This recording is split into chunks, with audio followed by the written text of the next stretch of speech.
Welcome to Luca is a Billionaire, where the only thing I invest in is your answers. You start by verifying access.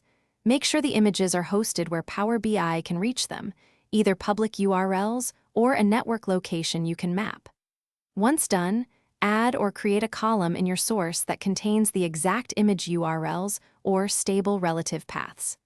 Next, import the table into Power BI Desktop and immediately select the column. Then set data category to image URL so Power BI knows to treat values as images rather than plain text.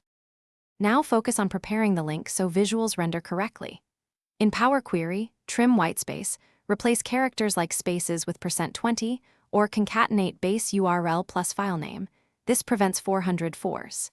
If images are stored in a separate table, relate them to your main table by ID. Create a one-to-many relationship using primary keys. You can also add a calculated column in DAX that builds the final display URL. This keeps your model tidy and ensures the image column is ready for visual. Finish by adding the image column to a visual. Use the image viewer custom visual or a table/matrix and ensure the field remains set as image URL. Then publish to the Power BI service. If images come from on-premises, configure the data gateway and dataset credentials so cloud reports can fetch them. If an image doesn't display, test the URL in a browser, verify permissions, and clear browser cache. This troubleshooting step resolves most rendering issues quickly and efficiently. Thanks for watching, and please subscribe. It's the best investment you'll ever make.